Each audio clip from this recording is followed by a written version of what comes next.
We will take questions at the end of the presentation. So please, as we're going along, if you have a question, please down on the toolbar, you'll see three little dots. Click the Q&A and type your questions in there. This is recorded and will be shared on ucp.org website, and click the research tab at the top and you'll find tonight's presentation plus all the past presentations. And as I mentioned, this is our 20th in the series, and we're very excited to have everyone with us tonight. So with that, because we do have a full group and a very exciting discussion ahead of us. So I'm going to go ahead and introduce our presenters. First, we have Dr. Ginny Peleg, and she is a pediatric physical therapist and international educator known for translating complex research into clear, practical guidance for families and clinicians. She specializes in postural management, early mobility, and evidence-based interventions for children with significant motor challenges. Ginny is widely recognized for her work on standers, supported stepping, power mobility, early detection, hypotonia, MOVE, M-O-V-E, the acronym, and functional classification systems. She collaborates with teams around the world to improve access to mobility and participation for young children. Then we have Valerie Pericini.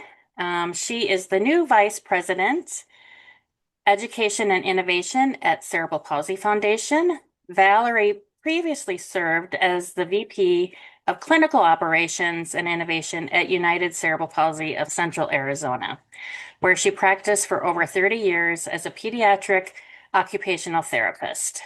Her work at UCP Central Arizona focused on developing models of care for cerebral palsy and establishing a motor disorder clinic for children with physical disabilities.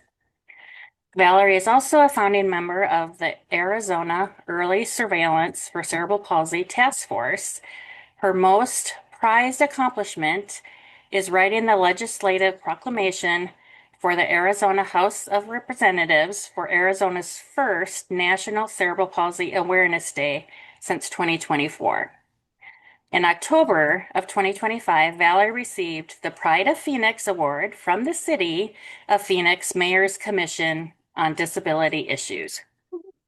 Valerie is the co-chair of the United Cerebral Palsy National Research Council that leads initiatives designed to support translational research projects that accelerate science into transformative practice for children with cerebral palsy. As the learning director of the UCP Early Detection and Intervention for Cerebral Palsy Collaborative, Valerie has mobilized occupational and physical therapists across UCP's national network to implement early detection in their communities. Valerie has lectured widely on children's hand skills and early detection and intervention for cerebral palsy. So we welcome both Ginny and Valerie. And again, post your questions in the Q&A and we will answer them at the end. All right. Thanks, Tara. Usually that's me. So it was so fun for Tara and I to talk about wow, I'm on the other side of this, right? So I'm going to go ahead and share my screen with you all. And I'm going to put it in presenter mode. Oops. Okay. Sorry. All right. There we go. All right. Welcome tonight. I still can't. It is not in present mode on my screen, Valerie. Is that just my screen? Everybody else will have it in presentation mode? It's not in presenter mode, no. Okay, let me go back out. I'm going to stop sharing then. And let me just do this. We tried this, right? So to make sure it was... We did not because we hadn't started yet. Yeah, share and then pick the application window to make sure it's the right one. That might have been the issue. Okay, let me do this.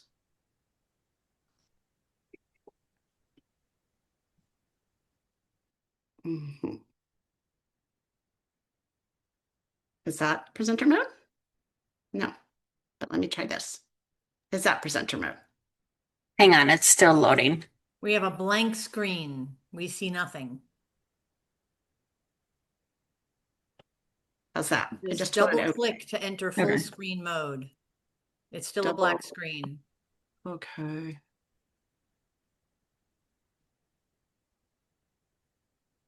Jenny, do you want to try on your end or while I'm I doing think we're that? just going to find that Canva's not going to do it. So did you have the one, Um, the version you downloaded? Valerie, do you want me to share my screen with the presentation instead? Yes, please. That'd be perfect. I'm going to stop sharing.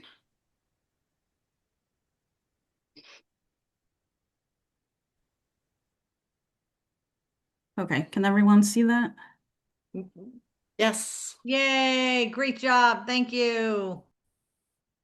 All right, Alexa, save the day. All right, okay, so welcome everybody, really, this time. We're very excited about this topic, and I feel very honored to present this with Jenny. As you can see, the topic tonight is evidence-based therapy, the hard facts. And what we really wanted, our goal tonight is to really look at what is evidence. It's an easy word to use. Research is another very easy word to use, but what is truly therapies that are grounded in the evidence and supported by the evidence, right? Okay, next slide. That's right, I can't make it go. All right, so what we want to do tonight is we want to state what evidence-based motor therapy is. That'll be my job. And then state what evidence-based motor therapy is not. And I think it's fun. And one of my colleagues the other day said it's evidence supported. It's like the new word. We always know that there's new semantics, right? But I actually like that. It speaks a little bit more to what we're talking about tonight. We know that our motor therapies are supported. The other is understanding the toxic impact of non-evidence-based therapies on children and families, and then looking at the rapidly growing body of evidence-based therapies for cerebral palsy, as well as really celebrating the future for cerebral palsy research and that supports motor interventions. So next slide. So I have no disclosures. Other than I am a member of the UCP Professional Learning Series. I am on the committee, but I receive no financial benefit, and I have no support for this event that needs to be disclosed. And I'm a Jenny, paid educational consultant for Prime Engineering. They make stepping devices and standards, but they have no involvement in tonight, and I'm claiming no bias. there you go. Next slide. Okay, so what evidence-based therapy is, and I want to talk a little bit just briefly about my journey around evidence-based therapy. So when Tara was sharing my background, she shared that I was the vice president over clinical operations at an outpatient clinic. We also had at some points EI. We had early intervention. And I really did when we were, so United Cerebral Palsy of Central Arizona, we served children with both cerebral palsy, but also other motor disorders. And as we had come to a point where we were really looking at what is our meaningful role in our community, which our community at that time was, or my community was Phoenix. And what I started to look at, my journey is starting to look at what should be the design of our therapy clinic. And so I started to turn to the evidence. I started to turn to the literature. I started reading systematic reviews, which I'll talk a little bit about later. But you can see there that could have been potentially me there to the left of your screen. The girl there, I was doing some investigative work on what should be the design of our programs there at UCP of Central Arizona. And I realized that there was a lot out there that was lacking in evidence. And so I really had to make a decision, which was not just a personal decision, but in some ways it was because I was very responsible for what I structured into our programs. So, and now as my new role over at Cerebral Palsy Foundation, so that's why I sit on that box there on the left, I'm in that same role. I am where I have to look at what do our educational programs look like, and is it based in the evidence? So next slide. So I think the thing that I really came, and this is should be a journey for us all, but I really realized as I was working with my teams in this design, and I'm talking about being at UCP of Central Arizona, one of the hard facts, and I think we all kind of fundamentally know this, but I think it needs to be said, not all evidence is the same. And so when you look at this evidence pyramid that's in front of you, and I've just borrowed this from a nutrition group, but it's generalizable. The pyramid is something we all use, right? That this was going to be my superpower. This was going to be the thing that I needed to lynch all programs on. But it also was my superpower as a clinician when I'm seeing children and treating children, because I did still, because I love being an occupational therapist, I still did see children. So if you look at this pyramid, and I'm going to have to move it's being a pain in my rump, moving our bar down here. If you look at this pyramid, at the top, let me take a step back. At the top, you see those like systematic reviews. There's also up at the top, it should be also scoping reviews, and then of course a meta-analysis of RCTs. It's narrow because there's very little of this information. Although I would say for cerebral palsy, thankfully, there's been a lot of systematic reviews and scoping reviews that have come out. So there is things available. But as I was developing my program, I leaned into the systematic reviews and the scoping reviews as I was creating my design. So for example, one of the things that we put in our program was constraint-induced movement therapy, because the research, these systematic reviews told me that this was founded in the evidence. And the evidence told me that that meant it would be effective for the children that we see. And I felt very strongly as someone who's designing programs that that's where we needed to be grounded. So if you look to your right, you can see, and one of the reasons that's important is because when you get into these higher levels of evidence, the bias is lower.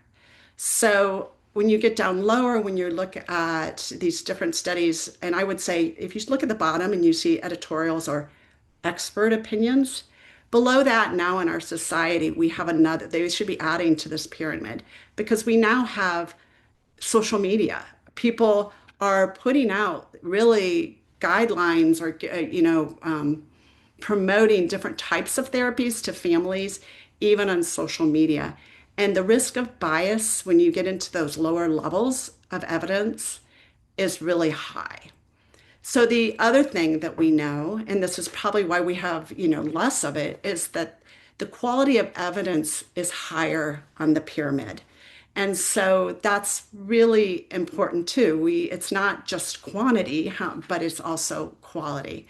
And then of course, it's lower on the bottom. So when we all know, just thinking very pragmatically as clinicians or those who are maybe have oversight over a therapy program, we all know that we can't be reading everything that comes out. Like it's just humanly impossible, no matter how much of a nerd you are. And so those systematic reviews, and I'm going to talk about this in the next slide, those systematic reviews they can be your superpower because they look at everything for you. So next slide, Alexis. I feel very lost without, push my slides. Um, and so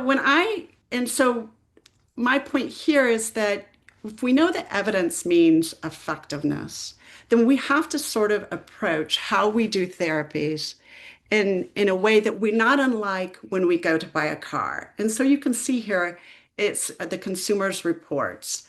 And what it says is that, so unlike Google review, Consumer Reports at least tries to provide unbiased ratings for the buyer. So unbiased ratings, reviews, and buying guides to help you with your key purchase decisions. So those decisions that you make for your everyday life, your everyday purchases, where you lean in to the ratings is not much unlike what we should be doing as clinicians, as anybody who is involved in designing a therapy program. And so, again, going back to, we don't have to go back to the slide, Alexis, but thinking back to that pyramid, we want to look at the research that is unbiased, and it doesn't sit with social media by any means. And I also, and just thinking about also what the impact is, not only for our practice, but the children that we're serving. So, next slide. So I'm just going to give an example. And the fun thing about this is my example. Jenny is the author of this particular scoping review. What I was able to, if I was to take the consumer's report approach and look at the research that Jenny did with this particular article or this particular study. So I'm just going to read it. The use of overground supported stepping devices for non-ambulant children, adolescents, and adults with cerebral palsy, a scoping review. When we were designing a program, we looked at what this scoping review said. And so the loaded question here with our little person to the left, how does this change her therapy approach? And I had to ask, how does this change what I'm going to put into the program at United Cerebral Palsy of Central Arizona? So next slide. Thank you. So what did the scoping review that Jenny and colleagues tell us about overground supported stepping devices that we could use to infuse in therapies? So what they recommended is you would start as early as 9 to 15 months, corrected age. That's very tangible for someone's practice, right? She actually gave dosage there, average 30 to 60 minutes, 5 to 7 days per week. Very tangible. And she also told us the population that study looked at, 9 months to 40, it says 47 years. Is that right, Jenny? Okay. I never caught that before. It's an amazing woman in Germany who has a child with Angelman syndrome who they just kept going and she kept publishing. Oh, okay. Beautiful. Love it. Okay. So it also told us, so when we think about our practice, okay, here's what it gave us, but then it told us, how do we change children's lives? Because, right, that's the end game, right? So it told us by using Jenny, this approach that came out of this article that Jenny was an author of. I almost called it Jenny's article. I won't do that because it's not, right? Um, um, it says that it decreased sedentary behavior for the children, like that it gave them the physical activity and the exercise they needed. And it also increased participation. So thinking about that, the social, the eye to eye, the inclusion, which leads to self-esteem and confidence. Next slide. Oh, wait, before you go, Alexis, go back. Because I told her I would do this. There.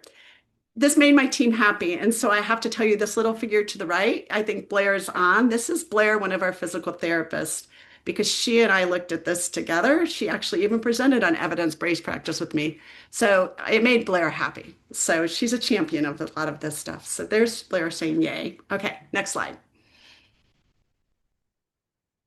So I want to sort of talk about, this was really a landmark systematic review. And I know we continue to have more and more information on evidence-based practice. I think people reference this systematic review a lot. So you can see, and I know that I made it really challenging for you, but I was not going to move this graphic because for some reason it didn't move in a full unit. It's the State of the Evidence Traffic Lights 2019. It's a systematic review of interventions for preventing, treating children with cerebral palsy. And so what I loved about this, and I think really just laid it out, and I think, it probably contributes to its popularity, that it put everything in traffic lights. And I'll expand on it more, but let's just look at this because I think this is fundamental to what we're talking about tonight. their systematic review looked at the evidence and looked at what was proven effective. So prefer this. This is your gig. This is where you want to go. So green light, go. Then there is the proven ineffective. So that's to the right. We don't want to use this approach, and we need to look for other alternatives. But and in the middle, what is actually the yellow light, I would also call the gray area. And I think this is where people really get lost, and we're going to talk about this later, so I won't steal my future slides. But this is where there's uncertain effect. We don't know. And why do we not know? Because there might be insufficient evidence. There might be no evidence, but we believe that, like, for example, adaptive sports or actually it's aquatic therapy. We know that and thankfully the evidence has come through that we know that that's an approach that we would want to consider. But there was at one point no evidence, and there's conflicting evidence. So this is the gray areas that I want to talk about later, and how we lynch our therapy programs and how we basically discern between the approaches and where they fall in these three areas. So next slide. So out of this article is this favorite phrase, and it's very nerdy, so I realize that. But it says there in this article, and I can just hear the authors, one particular author, Iona, say this. There's now a clear dichotomy in the evidence base for what works. So this is her summary, right, of the systematic review, or their summary. There is now a clear dichotomy in the evidence base for what works and what does not work for improving function and performance of tasks. And I would say that this, if we were to summarize tonight, this would be it. This would like be our motto. But we also know that it's going to be hard work. Okay, next slide. So that little icon to the left could be me, because this is what I would say. This changed how I thought about therapy. And I'm sharing my journey because I'm hoping your journey it goes down the same path. So in this particular case, I talked about the green lights, the yellow lights, but there's some other aspects of this that I want to talk about. And we're really focusing, they looked at multiple areas, but I want to focus on the motor here. So the bigger the bubble and the more higher it is the more evidence it is. And I would tell you, when we designed our programs, 90% of it sat in this green area. And not to say that I wouldn't, as evidence came up, I wouldn't consider it. Not to say that we didn't weigh it out.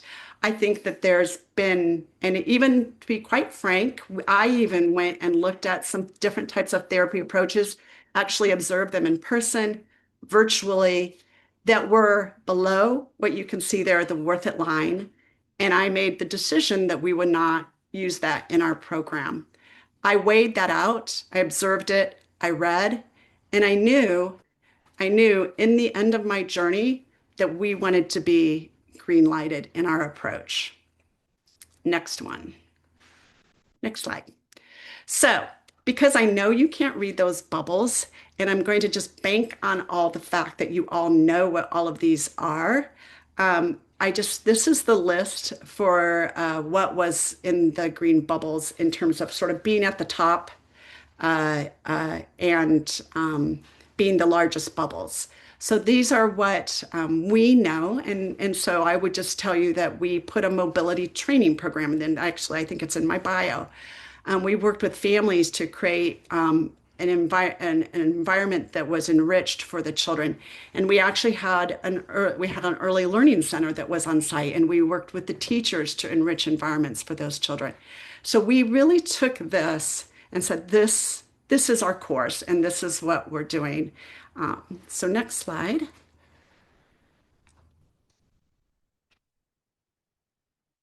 So I want to kind of talk about what were rather than going through all of them, I wanted to sort of talk about the core elements of the evidence-based therapies that we listed there. So the first thing is they were task-specific practice. And why is that important? Well, the child's practice of a motor skill should be embedded in real life tasks. And because of its repeated and daily routines, when we think about what we know about learning, motor learning, we know repetition is important. And if it's in your daily routine, then we know repetition is going to occur. We also know that the child should be actively participating. So we we shouldn't be moving their arms and legs with our hands. We shouldn't be propelling them forward with our hands. Do we guide them? Do we prompt them? Do we stabilize them? Do we hold them when they are scared about trying? Absolutely. But they need to be active participants because that's where true learning, true motor learning occurs. And honestly, one thing that I did observe when I was at other sites, I saw a lot of children distressed and crying. And when I'm talking about, I was looking at different types of therapies. I did go to some centers where there was a lot of crying. And to me, that tells me that the child is not actively participating. A child can break a sweat, a child can be uncertain, but not actively distressed. The other thing that we need to lynch or put our stakes in the ground on is it needs to be oriented towards the child's goals. And if the child is really young, then it's by proxy, then it's the parent's goal. And that should guide the therapy. That makes it meaningful and it makes it personalized care. So it's not a formula, but rather it's around the child's goals. And quite honestly, that's where the carryover in the child's life is. And one of the things that I think of, and I feel very strongly about this, is it's very important that we think about the child's agency, their ability to impact their own world. And if they're being moved passively or it's not oriented towards their goals, then we're not giving them the agency, those fundamental, that foundational support of being able to interact with their own world. The next thing, it needs to be the just right challenge. The child needs to experience success and with challenging activities. And we need to think about scaffolding them. We need to think about adapting those activities. We need to be able to just get them right where it might be difficult, but it's possible to do the activity that you're working with them on. And then the activities need to be intrinsically rewarding because the child experiences the joy of success. And really that's huge, right? And accomplishing those real life, that they can feel that success in those real life tasks. So those are, when you look at, and when you look at those core properties of evidence-based therapies, these should be all present in some way or another. So next slide. So I want to kind of go into the uncertain effect, which we could also call the gray area. So some of these they're yellow lighted, but they're above the worth it line. So if you remember, there was a worth it line in the other graph. Uh, and some of these, for example, I think is great. Physical activity. So we know that physical activity is generally something that is good for us all, right? But when it comes to cerebral palsy, now the literature has changed, or the research is expanding in this area. But at the time of this systematic review, the most likely, I have to go back and look, but it fell in the yellow, the uncertain effect. So maybe insufficient evidence, right? Now, some of these are adjunct to the actual types of therapies, but we know that right then and there, we can look at these, and I'm going to talk about how we can look at, these things in uncertain effect. So not just going by our own hunches that like, oh yes, physical activity is good for anybody and everybody, but I'm going to help you sort of walk through this sort of murky waters. Jenny, are you going to add something to me? Because I want you to, because this is your gig. This is my gig, right? So it's not easy. Iona Novak went in, she rated the quality, she rated the studies, she used all these different established scales, but there is gray areas in there. So I think when it comes to physical activity, the idea was that just by being physically active wasn't going to help you necessarily in dressing, right? So I think the point for physical activity is yes, it's good, but it's not goal directed. So that's the subtlety there. And also that these Oh, things I love change that. all the Okay. time, right? Like postural management is in Monica Tui's newest scoping, or I think it's a systematic review. I think she used grade. So these things change all the time. So even though we're having this conversation today, it might change in the next few months.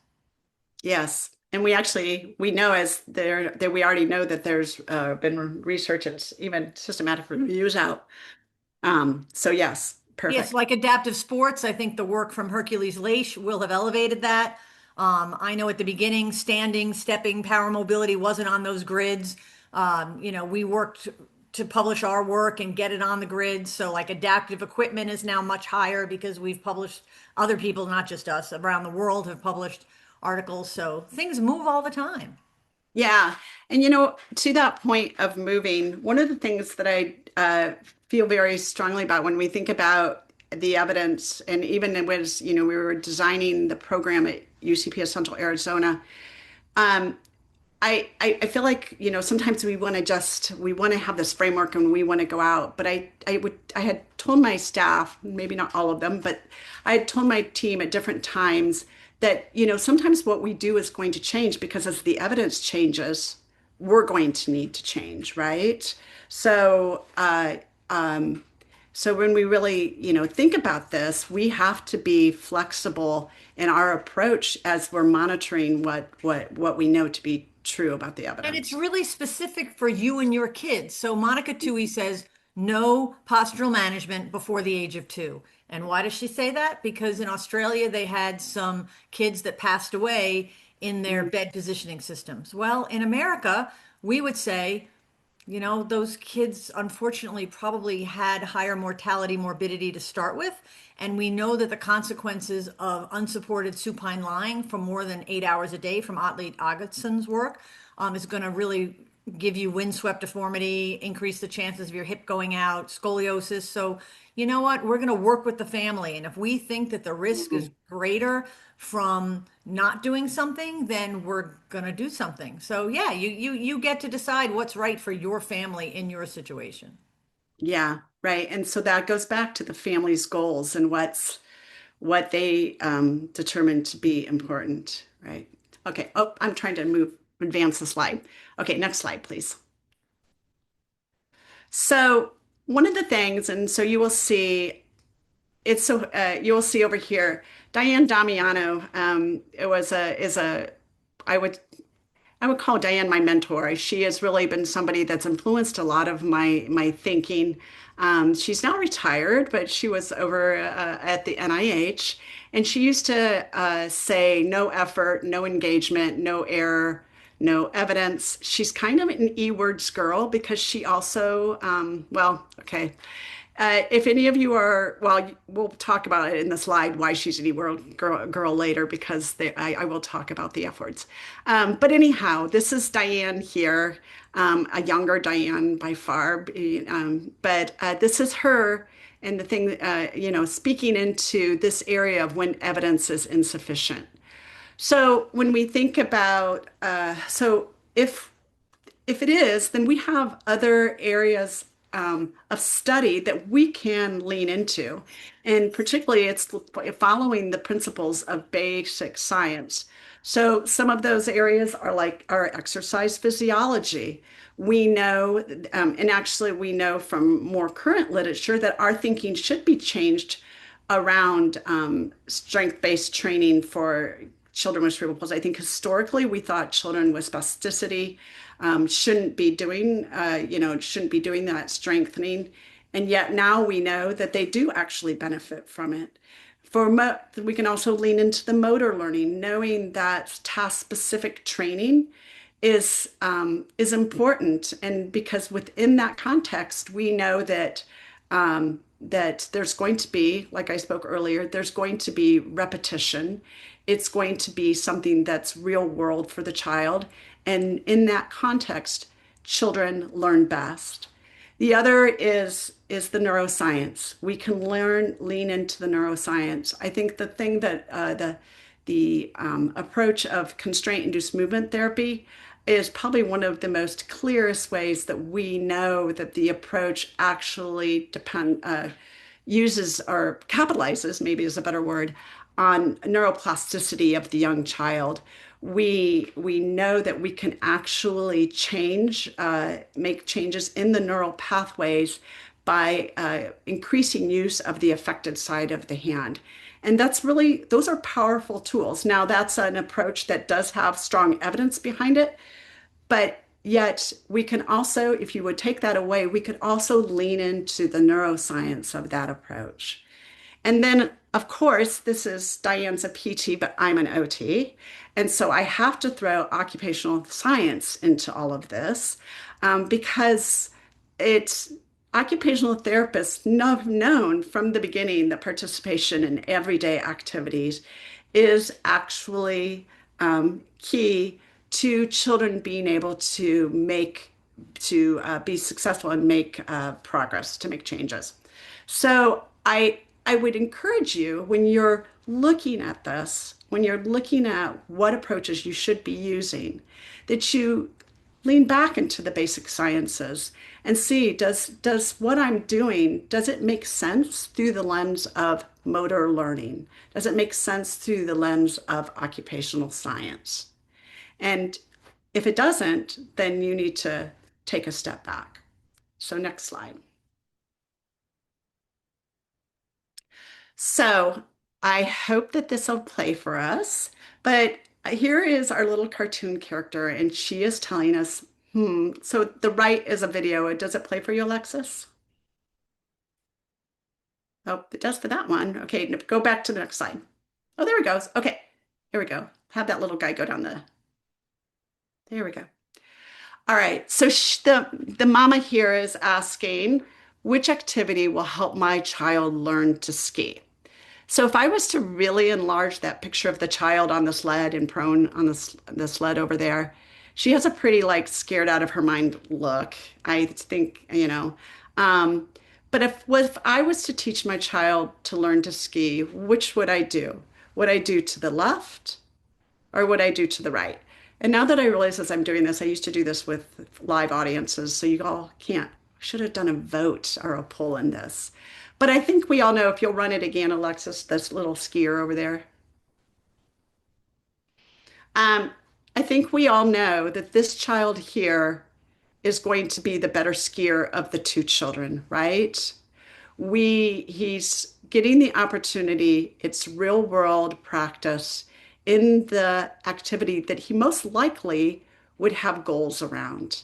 So it's very unlike, which was much different from this child in a position and actually being quite scared, that in a prone position that is not going to really be helping her learn how to ski.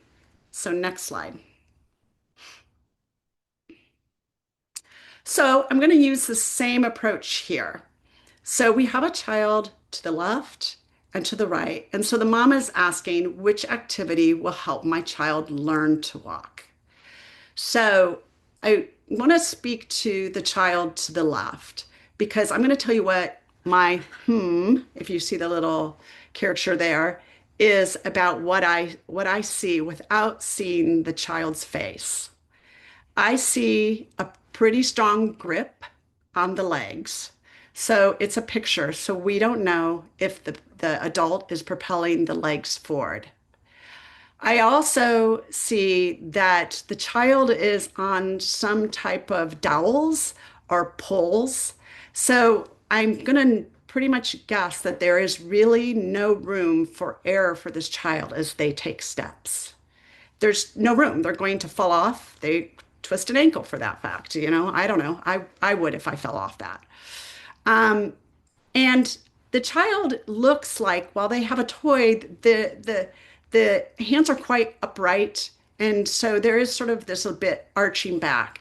So it doesn't, even the body language itself does not really look engaged. And so I have to say to myself, is this really going to be applicable to teaching this child to learn to walk? So that's my questions. I don't know what your questions are, but those are my questions for this approach here. Whereas the child to the left, which we were really restricted on what I would love to have had a child. I had a video of a child in our gym in our 0G, but I felt that we have to be careful. So I'm using this picture. So let's run him again. I would have loved to have that, but we're going to use this. So you can see there's a social context for this child holding the adults, the caregiver's hands, um, definitely looking forward to where he's going, and he's taking steps with the support of the adults around him. Actually, he even looks like he's going somewhere. I just see that anticipatory look in his face. So I have to, when I look at it, if I was to vote, I would choose the one to the right. Valerie, just want to let you know we only have 15 minutes left. Oh, we do. Oh my gosh. Okay, so let's keep going. Okay, so no, we don't, Jenny, we go to an hour and a half. We're 90 minutes. Yeah, yeah. Girl, you thought you were without time. Uh, no. So when the evidence is insufficient, here's another thing that we can lean into. So Jenny is I think you all know she's a creative. So check out the dress that she made for the F words. So the F words is really as it comes from Peter Rosenbaum. It's really tongue in cheek here. And the title of the article that the F words actually come from is The F Words and Childhood Disability. I swear, I have to read the title of this article. The F Words and Childhood Disability. I swear this is how we should think. Okay, so what we look at here with the F words, and Jenny, you're the pro with the F words, so you just come on in, hon. We look at what are the things that we need to consider in our therapeutic approach? So looking at functioning, which we've just did in our last slides, what is the context of the child and the family? How do we get them? What is the engagement with the family? We look at fitness, we look at fun, we look at friendships, and which is really fun, is the future now, is looking at what the child's future is and how is our therapies impacting those different components of the child's lives. Jenny, jump in because I know you will. It's really just the ICF. So what Peter and Right. Jan Willem Gorder did was take the ICF and try to make it more approachable and family friendly. So they just picked different words. So for instance, family is environment from the ICF, but you know what I'm talking about if I say family. If I say environment, it sounds a little bit more broad and scary. So it's just a way of making it more approachable. Yes.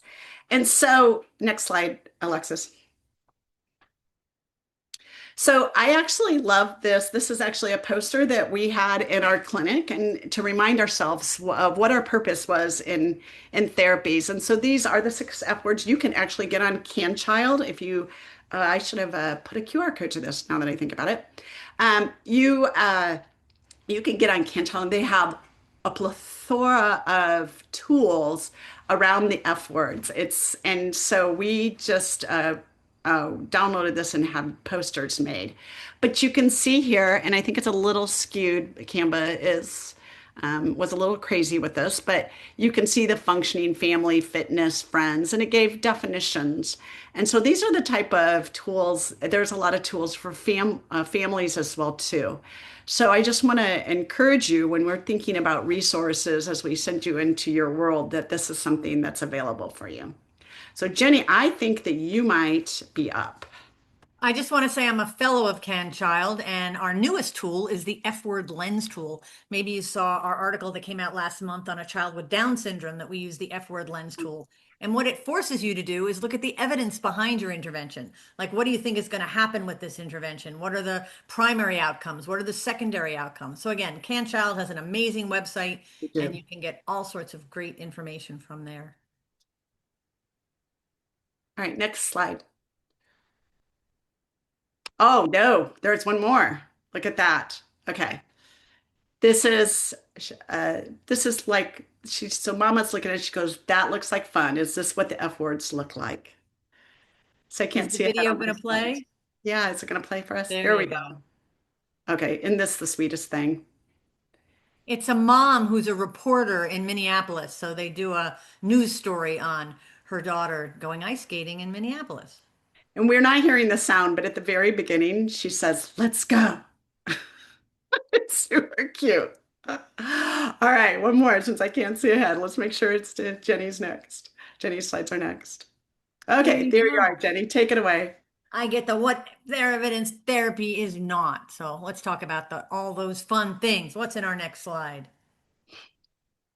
All right, buzzwords. Oh my gosh, everybody wants to say that they're using neuroplasticity.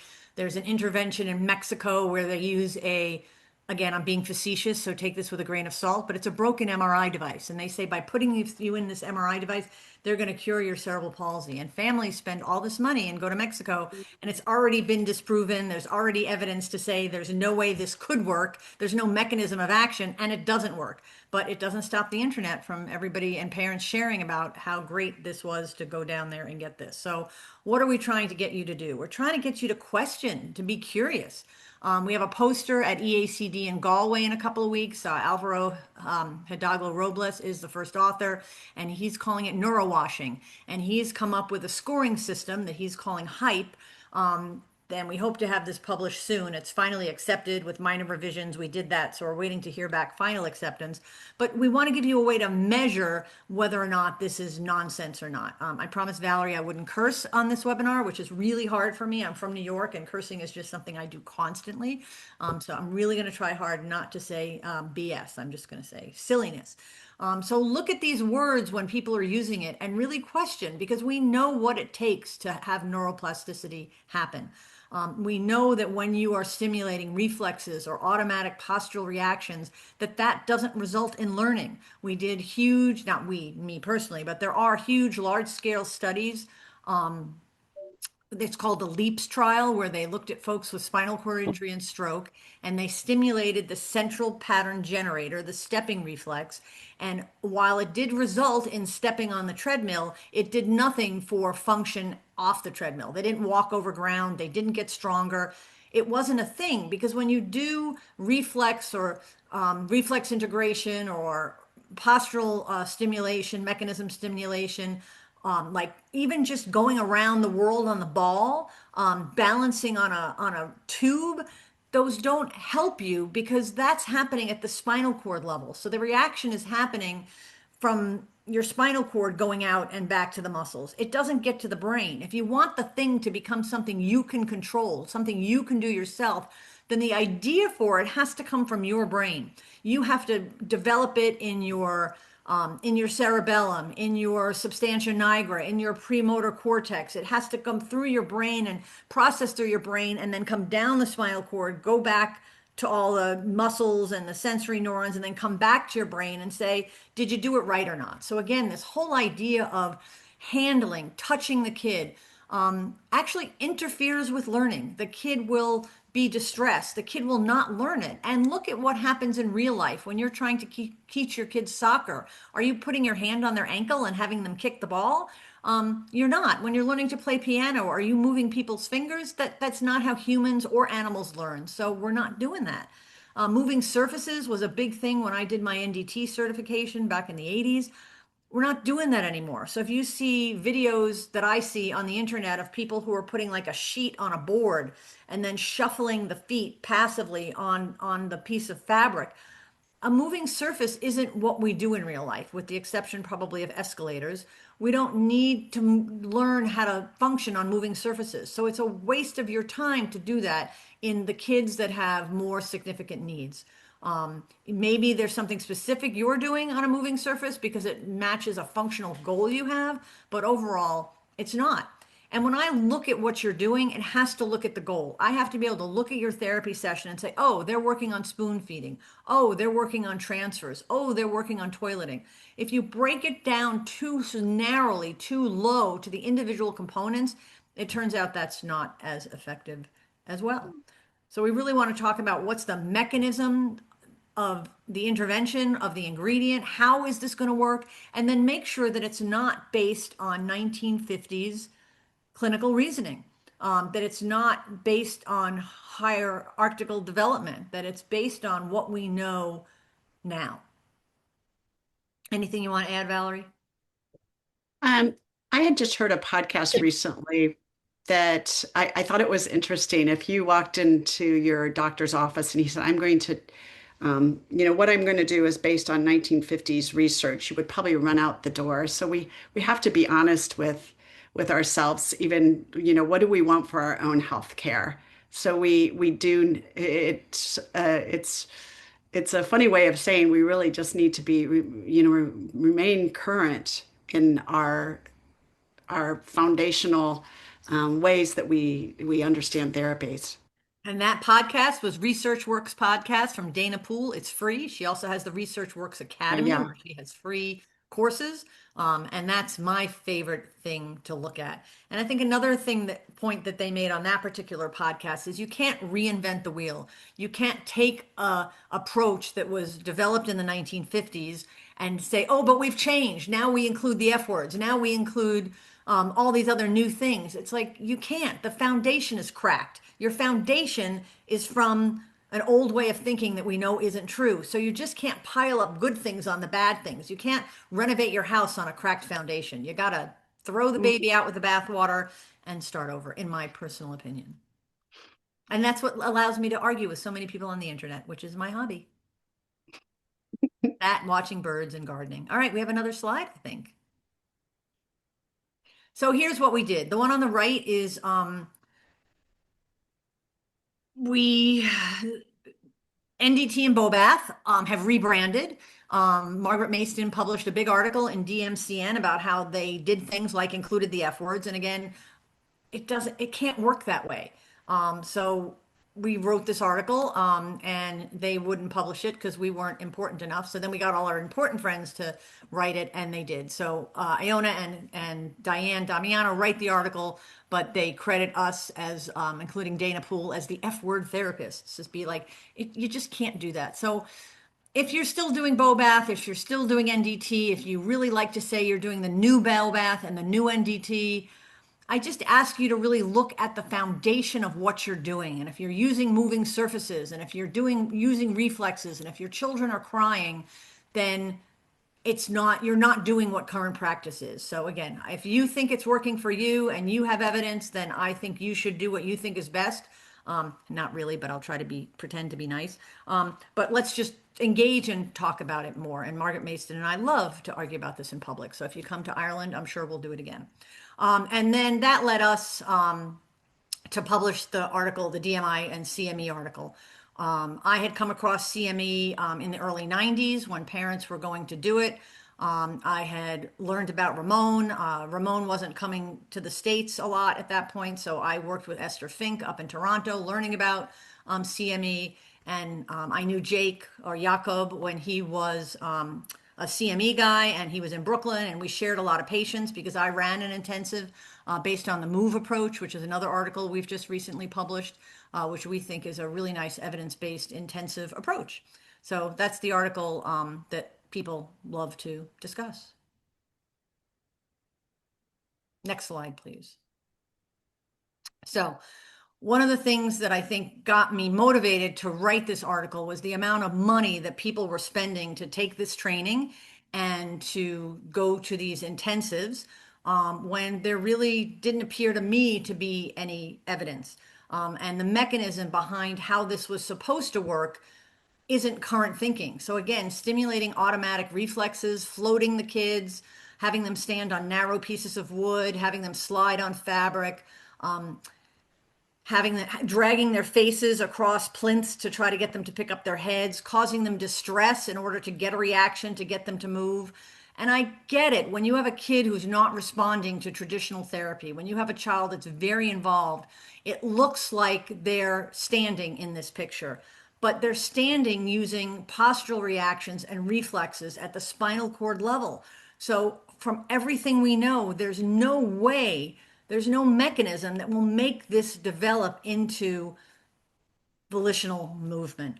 And people will say, well, it's better than nothing. It's better than the child just laying there. Yes, but that shouldn't be the option. The option should be evidence-based interventions. We know that there are other ways to get the kids to participate without crying, to do this. So I think Valerie's done a really good job.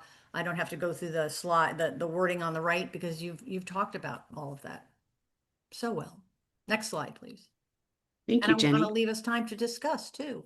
So here's something that I went to a PTA CSM this year, and I attended all the adult neuro sections because they just seem to be always ahead of pediatrics. So, for instance, they're not really using body weight support treadmill training anymore in the adults. It was not as effective as zero G and overground training. So, they've gone back to that. So, I'm like, we haven't done that in pediatrics yet, but maybe we should.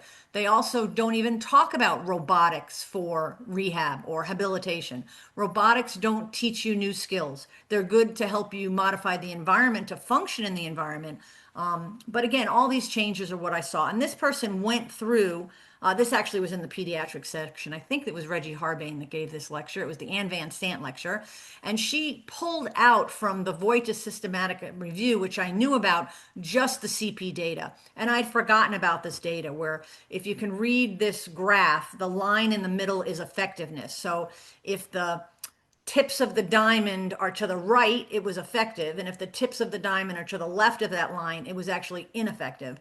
And you can see the effect size lines are way outside of the triangle. So again, we know that Voita is ineffective. And a Voita is another approach that uses reflexes and postural mechanisms to get the kids to move. So it looks like the kid is moving, but it's not from their brain, it's from their spinal cord. So again, that is not going to become volitional movement. So I like to pull out the data. Next slide, please.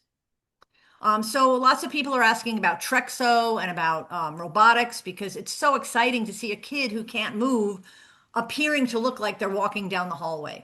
And I think Virginia Wright, we did a seminar with her through CanChild in February, and she did a big study, and she really, really liked the Trexo because it got families excited. They came back to therapy, they put them in it a few times, but she believes that it's only for a few times in the clinic, in the hospital to get people motivated because it's too passive and there's no room for the child to do it their way. There can't be any rotation. There can't be any dystonia.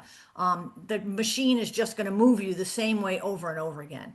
And so I want you to pay attention to the details. When I saw this come out in pre-publication, I wrote to the authors and I said, something's not right here. Your median age is 7 with a range from 2 to 24, but then in the body you say the kids are only 4 to 9 years old. Something's wrong. And they responded that they didn't know what I was talking about. I sent them the excerpts, but still, when it was published, we have that discrepancy. So when we talk about the quality of evidence, this is a red flag. We also always go back to the registration of the study and match. Did you do what you said you were supposed to do? That's part of what you do when you rate the quality and the bias of when you do a scoping or a systematic review.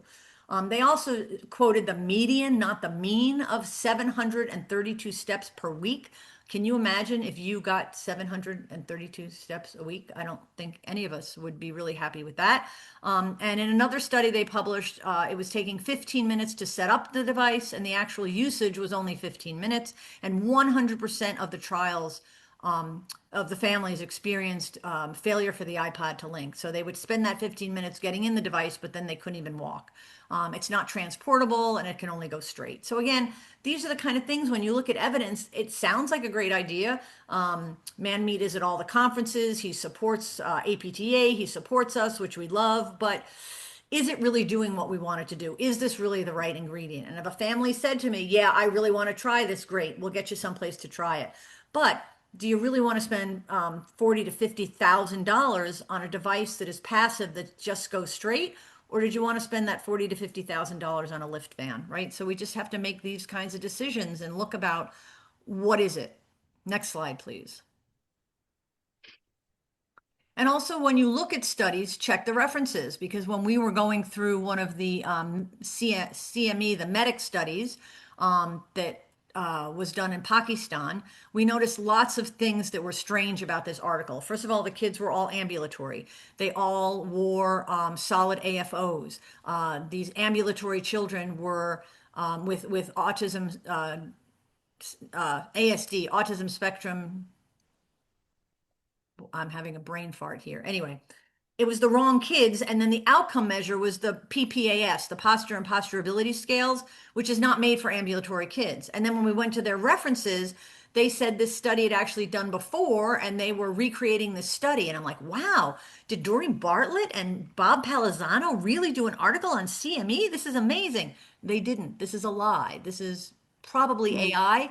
And we contacted the authors. We actually talked to them over WhatsApp on, with voices about, tell me more about your study. And they said they did not give me permission to include their study in my systematic review, which of course is not something you can do. But anyway, be careful. Check the references. It happened on social media the other day. Someone's like, look, I found 3 articles on sit to stand standards. And I'm like, no, you didn't. Those aren't real. Those don't exist. Go to the journal. You'll see those articles aren't there. So it's becoming hard. That's actually scary, right? We know that, just the power. Check We your have to be facts. more vigilant than we ever used to be. Yep, phone a friend. Next slide, please. So these are 2 articles I really wanted to share with you. The first is from David Frumberg, who is a orthopedic surgeon at Yale, who is absolutely amazing. His wife's twin sister has GMFCS level 4 cerebral palsy, so he has lived experience.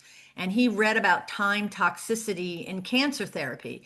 And that's something that's near and dear to my heart, right? So when I looked at all of my risk factors and what I wanted to do in my therapy, I saw that radiation was only going to give me a 0.05 bump in my survival. And I said, you know what? That's not worth it to me. I'm not doing that. So I didn't do the radiation. And so David took that same kind of bargaining risk analysis and brought it to cerebral palsy and said, do you really want to spend all that time on money on this intervention? Is it really worth it? Look at the evidence. You probably do want to spend time and money on CIMT or habit or something that's evidence-based, but do you really want to spend all your time and money on something that doesn't have good or might have no evidence at all? And the other article is from Olivia Dahl, The Tragedy of Promising Happiness Through Overcoming Disability. And this really needs your time because this is adults with very involved CP. Some of them are actually nonverbal, so they're using augmentative communication to share their opinions. And what they're saying is, my whole life, you told me I was broken. You told me something was wrong with me. You took me away from my friends and my siblings and my cousins, and you stuck me in therapy where they just made me do things that I didn't want to do, that I didn't care about. And I never got to be outside and play with my friends and make those relationships and learn those life lessons. And so the adults in this study are saying, please don't do that. I want to participate. I want to do leisure activities. I want to go swimming. I want to go to ballet. I don't want to spend hours and hours in therapy because we don't know a way today to change your GMFCS level. Even cord blood transplant does not change your GMFCS level. So we don't have any intervention that is going to really change your overall level of function. So we have to be honest with families about that. Is this time really worth it? We know that kids keep developing. We know there's a little loss in function age 7 to 8. We can look at data from Bob Palzano and from the CPUP. And did you know that 50% of 10-year-olds children at GMFCS level 3 are still not walking independently in the community with a walker? Right? So we're not there yet. We have to do better with the tools we have. And the reason I put this picture up here is because I'm wearing my pajama pants and I thought that was funny. And also because of this word interdependence. So another thing that I work with my families is the goal isn't always independence. There's interdependence. The parent has to charge the device. The parent has to bring the device. The parent has to put the child in the stander. The teacher or the teacher's aide has to bring over the right tool. So when we write our goals, we should really be thinking about that it's not just independence. And this work comes from Fannie Lee, Heather Feldner's PhD student, who wrote about it for the nursing home. And then Roz Livingstone and I have written about it for stepping devices, standing devices, and power mobility. And we have a whole poster on it at EACD, which is part of Roz's PhD. And I think Valerie's actually doing her PhD at the same place that Roz is. So that's really cool. Good going, Valerie. Proud of you. I got my PhD when I was 45. So, and my research partner, Roz Livingstone, is probably going to be 63 by the time she gets her PhD. So it's never too late. And if this makes you excited, you should do it. Next slide, please. Jenny's So my built-in cheerleader. keep growing, keep growing. Make friends. You know, you need a community. If there's anything that I would say that has, shaped my life, it's just making friends and like-minded friends and friends I like to argue with, but it's how we grow. And one of the friends, I won't call it a friend. I'll call it, what do you call that? There's a word for that. Frenemy. Somebody on the internet who does a lot of trainings, a lot of work, and they always say that evidence is a three-legged stool and that the legs are equal. So the evidence that's published, the what the parents want, and your clinical opinion are the legs of the stool, and that those legs are equal. And I would like to say that's not true. The evidence-based leg is a lot bigger and a lot fatter and a lot stronger and a lot more important. Your opinion cannot be equal to a published systematic review. I'm coughing, Valerie, so can you go for a second? Yeah, yeah, grab that water. Okay. Yeah, so I think that the thing here is really that whole idea of shared decision making too. Yeah, don't die, Jenny. The the shared decision making is something that I think as therapist, it's difficult to restructure how we think. I think in the past we used to come in and sort of swoop in and sort of give the parents guidance, but in fact, that's infusing our opinion and making that a bigger part of the stool. And so, really, the antithesis to everything that Jenny was just talking about is shared decision making with the child, then the family, and if the child's too young, then the parents or the caregivers themselves as proxy. So here's And my story about that. I'm on the phone with my grandson. We like to WhatsApp every night. I hope you get to be a grandmother. It's the best thing ever. And my daughter says, yeah, we're a little late taking a bath because there was a storm. And I'm like, what? And she's like, yeah, if you're in the bathtub, the lightning can come through the pipes and electrocute you in the bathtub. And I'm like, are you kidding me? Like, that's not a thing. Like, where did you get that from? And I get on Google and I'm like, she's right. So it always helps to check your facts. She has her PhD in chemical engineering, so she's really good at evidence and research, and she's a whiz with an Excel spreadsheet. She helps me all the time. But again, you hear something, you're like, that can't work. And then you got to read the evidence. So we try to keep an open mind. We try to stay sarcastic because that makes it fun, but it can't be about what you think. You can't yeah, say it works for me. What's your outcome measure? What's your valid, reliable outcome measure? People always say to me all the time, especially about social media, look at all the videos. Doesn't the kid look amazing? And I'm like, they actually don't to me because they're never doing the functional task at the end. They're not actually standing on a stable surface and waiting to put their coat on. They're not sitting on the toilet to go to the bathroom. They're not feeding themselves. They're not participating in routines. And yeah. all I see the difference between the beginning and the end is that they're not crying as much as the end. Mm, mm. There's no crying in therapy. It secretes cortisol, which interferes with learning. You just can't learn when you're crying. All right, next slide, I think. Yes. So I want to talk, I'm going to grab this real quick. We talked about resources so for therapists, but there's also resources for families because I think this was a challenge for us with working with families because quite frankly, one of my families had shared with me real recently, as soon as she started Googling cerebral palsy, trying to learn about her son's condition and with his new diagnosis, she started to get all sorts of, information in her feed about different types of therapies. And so, this is a voice that is in our parents' lives. And so, but there are other resources for our families to lean into. I'm very proud of Cerebral Palsy Foundation. Jen Lyman is a mother of a child with a son with cerebral palsy, and she put together this resource.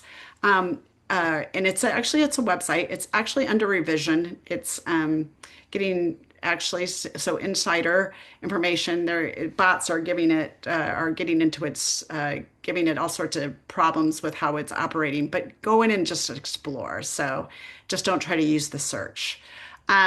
It's an amazing resource for families to understand cerebral palsy, and specifically, there is a page about different types of therapies, alternative therapies, all the choices that families face as they're trying to make decisions. So, this is one tool, and then the next tool, if Alexis for the next page.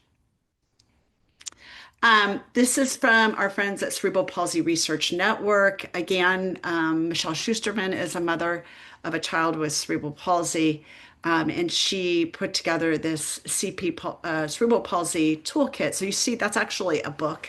You can order it. I think, okay, I have one, so I can't remember, but I think it's less than $10. You can print it out yourself, or you can order it from Amazon. Yeah, that's right. Thank you. Yes, ordered it from Amazon.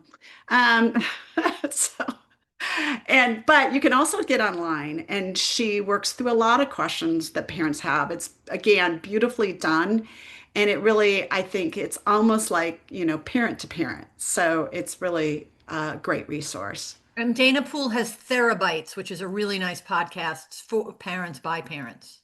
Yes. Therabytes. Yes. Yeah. Next slide. So I wanted to talk about this because, or give this as an example, because as I'm watching the Olympics, right, I had to watch the women's single. And we all recognize Alyssa Liu, right? She won the women's single. Okay, so I don't have my notes, so I'm not going to have to do it impromptu because I kind of kept her little, history in my notes. So, but what we know about her is that she was actually sort of a child prodigy. And she did very well in the Olympics. I think she placed like fourth, like when she was quite young, right? And then she just pulled back. Like she pulled back from skating because she didn't want to be, practicing 15 days or 15 hours a day, every day of the week. She wanted to find the joy back in her life. And so she just, I guess they called it retired, but she basically quit skating. And then I saw her, of course, after I searched her, just like our families, I got stalked with all her stories. So now I know a lot about her. She talked about that she went skiing with her family, and it reminded her what it felt like to be on the snow / ice, and what that felt like and the joy that she got from that. So Alexis, can you hit this? It's like literally a 3-minute video. See if it'll run. If you click joy, it should run for us. And if it doesn't, it's okay. Down at the very bottom, I think it's trying to give it to you. There you go. It's Instagram. So down at the very bottom, there is, you can be able to hear it. There you go. So the beauty of this is if we can't hear her, you can see what she was saying. She says, that's what life is all about, trying new things and learning. Will it advance? I think that everything, even my last skating career and the time I spent away from sports and coming back to the sport, everything has to take their own path. But I will say taking a break. Okay, I watched this, so you don't have to keep doing it. She said taking a break led to this moment, led to this performance because it was meaningful, real life, task specific, goal directed for her. And so what I thought was interesting when she did her comeback, you can see she now had her own rules. She dictated life. She decided that she was going to dictate life to a self-led path to her skating. She rehired coaches that were collaborators. So it was shared decision making, right? She set up her own training schedule. So she avoided the toxicity that Jenny talked about. And for her, skating was reborn as a joy. So she embraced the F words and it was no longer a duty. And I just, as I was watching that, I'm like, that's the epitome of what we need. She is a real life example for us to all see about what this approach looks like when we're treating children and children. Sorry, I don't know why I'm fumbling. So I think that we need to avoid toxicity. We need to be engaging with families and children in shared decision making. And we need to support them in embracing their family, their friends, and even their future, right? We need to think about what is this? What are we doing? Is it meaningful for their future? So, next slide. Let me see what we have time wise. Yeah.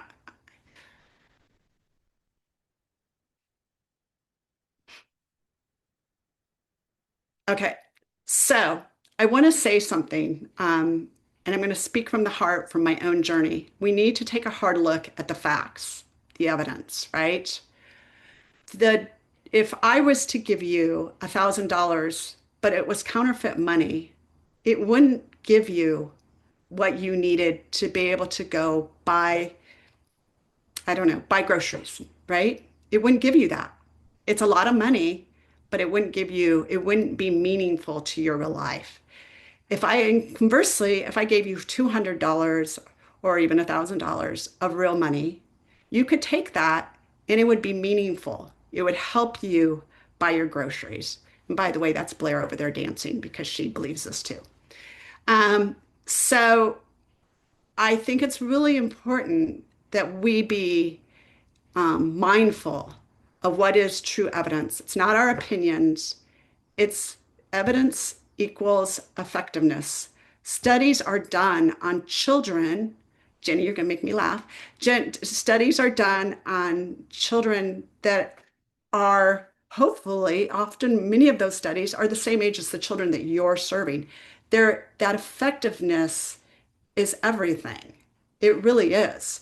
And so while we look at what we do, I hope we look at it through the lens of everything that we talked about tonight. Um, so next slide. So here is a QR. You can use that to check out the evidence. That's very small compared to what probably we could have listed 20 pages. We know that. But that's just a little snippet. So next slide, we can go to questions. I know we don't have, I just know we don't have we do have some time. And we have a lot of questions, so it's great. And the one thing I think I wanted to reiterate is that systematic reviews are not the end all be all. Scoping reviews aren't either. That if you can find a high quality, low risk case study that's exactly what you want, that's just as important. So that's why with my group, we published so many case studies. Like we had Ivan, we had this 15-year-old kid who hadn't been standing for, I'm making some of this up now, 14 years, and he had 45 degrees hip and knee flexion contractures. And at the end, we get one joint to have no more contracture. Like, so do you have a kid like Ivan? Like, maybe try this. So, because our population is so heterogeneous, like every kid is different. You've seen a kid with CP, you've seen a kid with CP. You know, a kid that was born, a kid that gestated with perfect genes and then had an anoxic hit or had a bleed is going to be very different from a kid who has a genetic disorder where every cell in their body isn't quite right. So every kid is so different. So I'm not saying you got to have a high quality, great systematic review, but you got to have something. You can't have nothing. And you can't keep, I forget what the Dana said, every 13 minutes, a new person gets certified in something that has absolutely no evidence or evidence that it doesn't work. And so I don't understand the hesitancy. I don't know why we're having such a hard time giving up our core beliefs, but I'm going to keep fighting for it and keep switching my core beliefs. So every time you see me, I'll probably say something different because I changed my mind and I reserve the right to change my mind. You're following the evidence when you change your mind, Jenny. All right, Tara, So. do we have questions? Yes, we do. So So many. And there's there 14. are, I made a mistake. I answered somebody's question and then it went away. So let's not lose her question. She wanted to know what happened to poor Sackett. How did Sackett get kicked to the curb? Oh. Okay. Go yeah. to it. So, okay. So there's one question. What about hippotherapy regarding moving surfaces? As this is a green light intervention for CP, it's a highly motivating environment and has significant effects, but is a moving surface. Because the mechanism of action of the horse, depending on, I'm sorry, there's a hummingbird. I'm getting all excited. Depending on on their GMFCS level, your tone, and what else is going on, the thing that's probably getting the biggest benefit from the horseback riding isn't the moving surface, it's the warmth of the animal. It's the exercises, depending on if you're doing hippotherapy or just riding or what you're doing. Um, I also, Jenny, can I add to it? Typically what we're thinking about, because I used to do hippotherapy, the child is sitting in the saddle. So the surface, the child is it's the horse that's moving, right? So, and we also know that the gait is very replicates, or I don't want to say replicates is not the right word. You might have to help me, Jenny, but it Simulate. what? It It's very similar. The sinusoidal similar, rhythm yeah. of Yeah, yeah, human similar. gait. It's right of the human gait. So there, that is,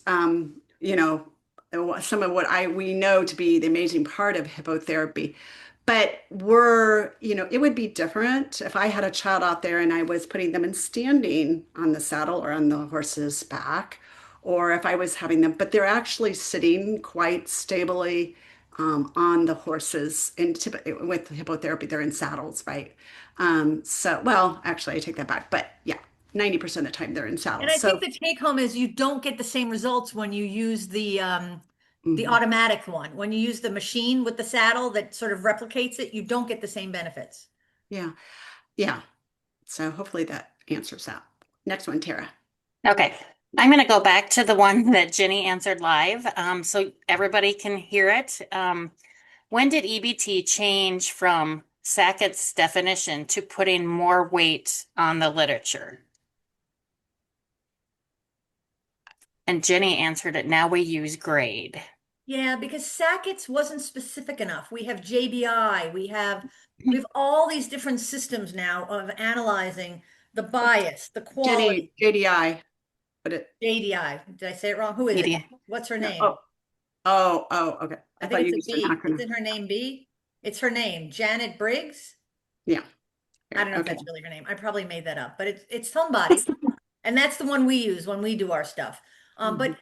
But each type of study, you have to use a different tool, right? So if it's a case study, you're using a different tool than if it's an RCT, but you have to mix and match the tools to appraise the quality. So if you're Roz Boyd, you're going to tell us we can only use grade. And I don't like that because then you can only use randomized controlled trials. And as somebody later on in the question points out, we got a lot of really good gray literature studies. We got a lot of really good case studies, case control studies, qualitative studies. We shouldn't negate that. An N of one can be really good if you do a lot of baseline stuff. That's what we did for the Ivan Standing study. So there's ways of having higher quality, even if it's just one kid, especially if that one kid is just like your kid. I mean, that's the coolest thing ever. So Sackett went out because it was a hammer and we needed a scalpel. Mm, And we need 7 scalpels. yeah, yeah. There's different tools for different, right, studies. Yeah. Not my area of expertise. That's why I have an OT partner because every PT really could benefit from an OT partner. She keeps my schedule and she tells me what outcome measure and what tools to use. That's Roz Livingstone. Uh, I That would see not. A Melanie has her hand up. And Melanie, I don't think that we can unmute attendees. So if you have a comment or something, if you could put it in the Q&A and I can quickly scroll down and find that when it shows up. But Alexis, I'm wondering, because some people might not want to continue to listen to the Q&A, if you could please put up the slide where they could scan the code to get their CME credit, because that is, if you do want CME for tonight's presentation, you do need Mhm. to complete the survey, and there you go. So we'll just continue with the questions now, but leave this up so feel free to scan the code, but let's go on. So, how do you view approaches like targeted training where children are playing, reaching, etc., albeit with careful positioning to isolate activity to the child's level of postural control? All right, I'm trying to visualize that. Targeted reaching, albeit, ALBEIT, Yeah. Yeah, with no, careful. I think what it is okay, I have to think that she's referring maybe to the Just Right challenge. So you have a child, I'll go and look at the question again, but you have a child, right, that is, you're working on reaching, you're working on play, and but you're trying to challenge them posturally. So I think that Jenny hit on a really important piece is that you want to put them first of all, on a surface where it emulates real life. So, we're gonna take away, which is, we generally don't sit on balls. So, even we have to think about our therapy balls is that emulate real life. And so what you want to do is think about, let's say, I'm just going to add to this. So, I'm sorry, I need to interrupt because this QR code's not working. So we're going to need to have oh, somebody fix that. I oh, know, Josh. I don't know if it's the Canva QR code. I don't know if it was the QR code for the resources or for the actual This for. one, the one to get their CM, the one to get their CME, their CME, Okay. credits. yeah. It unlocks at 6:30 or 7:30 Eastern time. It's Oh, locked. Oh, it's not unlocked. That's why. Okay, It's everybody time to hold on. unlock at the end of this session. You're Okay. stuck in purgatory till 3 more Okay. minutes. you did So get the link in your reminder email, so you can always go back to your reminder email for tonight's presentation, and the link will be in there for you. perfect. Yeah. So what I would encourage you is I'm going to just say, I would encourage you to sit the child on a bench, so a real life surface, and try to teach the child to use the support of the surface, so the bench itself, actively working off of that, feet on the floor so that that floor surface can also give the child, and then just work on reaching at whatever range that child is able to shift their weight. So I don't know anything about like the scenario here, but that would be something, assuming that the child can reach, that would be what I would sort of recommend. So thinking about the child actively moving off of a real life surface is typically how I would approach the scenario that I think was presented. And I hope that's Okay. the right interpretation. So, And that's All why right. I brought up MOVE, because mobility opportunities via education was developed in the 90s. We've published our scoping review. We've already submitted our systematic review. We've gotten it back. We've done the revisions, so that should be published soon. It's oh, not yes, going to be that'll be green light helpful. because there's only one RCT, but we're working on some really large scale international studies.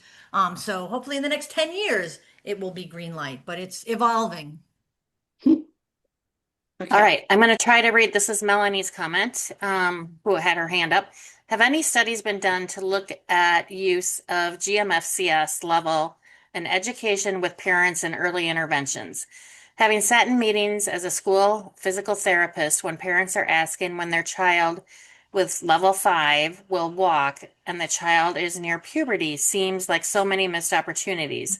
I started asking parents during early childhood evaluations to enter school, and my data was one parent out of 150 who had been educated about CP using all the wonderful CanChild evidence. Wow. Mm, That's the reality in our scoping review that we published probably 4 years ago.